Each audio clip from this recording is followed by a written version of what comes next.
Hello guys আপোনালোক সকলোকে মনিকা মিঠি চেনেললৈ স্বাগতম জনাইছোঁ।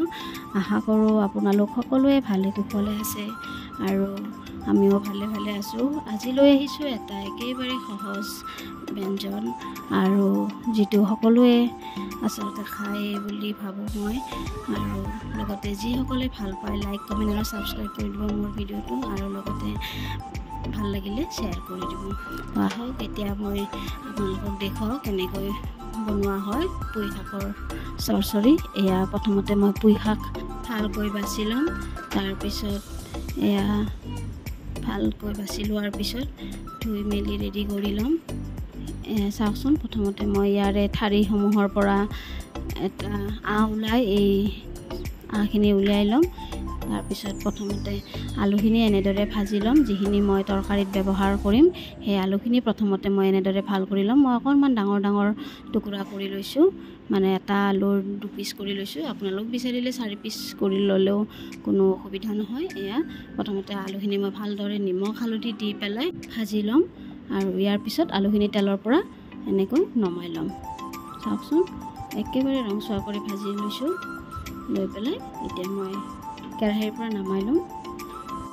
আচলতে পুঁই শাক আমাৰ সকলোৰে বাৰীত থাকে, প্ৰায়ে দেখা পোৱা যায়, আৰু এইখিনি সময়ত আচলতে পুঁই শাক বাৰুকৈ বাৰীত থাকে। এয়া তাৰে আজি মই ভাবিলোঁ ৰেচিপি এটা বনাই দেখুৱাওঁ আপোনালোকক। আপোনালোকে বাৰু ভিডিঅ'টো কেনেকুৱা পায়, ভাল পালে লাইক কমেণ্ট আৰু ছাবস্ক্ৰাইব কৰি দিব। আৰু এতিয়া আহোঁ মই তেলত ফোৰণ দিবলৈ, আৰু তেলত ফোৰণৰ বাবে মই তেজপাত লৈছোঁ আৰু শুকান জলকীয়া লৈছোঁ, গোটা শুকান জলকীয়া। তাৰপিছত বেঙেনাখিনি ভাজি ল'ম। ইয়াতে মই বেঙেনা ব্যৱহাৰ কৰিছোঁ। আপোনালোকে এইটো আচলতে ইচ্ছা কৰিলে ব্যৱহাৰ কৰিব পাৰে, আৰু নহ'লেও কোনো কথা নাই। ইয়াৰ পিছতে মই শাকখিনি বহাই দিম। পুঁই শাকখিনিত আচলতে মই পাতখিনিও মিক্স কৰি দিছোঁ, আৰু পাতখিনি দিলে ভাল হয় খাবলৈ। আৰু আপোনালোকে যদি ইচ্ছা কৰে পাতখিনি নিদিলেও কথা নাই, অকল আলু আৰু ঠাৰিখিনিৰে বনাব পৰা যায়। আৰু মই আচলতে পাতখিনি ভাল পাওঁ, মিক্স কৰি দিলে খুবেই টেষ্টি হয়, সেইকাৰণে মই দিছোঁ। তো এইটো অপশ্যনেল হয়। এতিয়া আহোঁ, এইখিনি মই ভালদৰে ভাজি ল'ম, আলু বেঙেনা আৰু লগতে পুঁই শাকখিনি একেলগে ভাজি ল'ম। এতিয়া অকণমান নিমখ দিছোঁ আৰু অকণমান হালধি গুড়ি দিম। তাৰপিছত আটাইখিনি মই এনেদৰে ভাজি ল'ম, আৰু অকণমান শুকান জলকীয়াৰ গুড়ি দিছিলোঁ।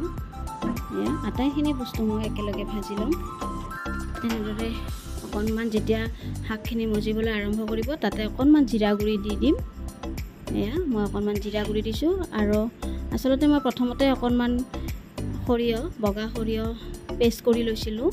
সৰিয়হত মই বেলেগ একো দিয়া নাই, কাৰণ আমাৰ আজি পুঁই শাকখিনি মই আচলতে সম্পূৰ্ণ নিৰামিষ কৰি বনাবলৈ ওলাইছোঁ। তো সেইকাৰণে মই ইয়াতে পিঁয়াজ আৰু নহৰু দিয়া নাই। অকণমান আদা দিছোঁ, আৰু লগতে সৰিয়হ দিছোঁ, বগা সৰিয়হ, আৰু এটা বিলাহী দিছোঁ, আৰু সেইখিনি দি পেলাই মই পেষ্ট কৰি লৈছিলোঁ। আৰু পেষ্টখিনি মই এতিয়া ইয়াতে দি দিম, আৰু ভালকৈ এনেদৰে দি পেলাই অকণমান সিজিবলৈ দিম। সিজা হোৱাৰ পিছতে যেতিয়া লাহে লাহে পানীখিনি কমি আহিব, তাৰপিছত এনেদৰে প্লেটত ছাৰ্ভ কৰিম। এয়া চাওকচোন, মোৰ পুঁই শাকৰ চৰচৰিখিনি ৰেডি হৈ গ'ল। এতিয়া গৰম গৰম ভাতৰ লগত পৰিৱেশন কৰিলেই হ'ল। আপোনালোকে জনাবচোন এনেদৰে খালে কেনেকুৱা লাগে, আপোনালোকে কেতিয়াবা বনাই খাব। আশা কৰোঁ আচলতে সকলোৱে বনাব জানেই, তথাপিতো মই আজি মোৰ ষ্টাইলত বনাই দেখুৱালোঁ। গতিকে ভিডিঅ'টো যদি ভাল লাগে লাইক কমেণ্ট আৰু ছাবস্ক্ৰাইব কৰি দিব মোৰ চেনেলটো, আৰু লগতে শ্বেয়াৰ কৰি দিব। তো আজিলৈ আহোঁ, মোৰ ভিডিঅ'টো ইমানেই আছিলে। পুনৰ লগ পাম এটা নতুন ৰেচিপি লৈ পেলাই। আজিলৈ বাই।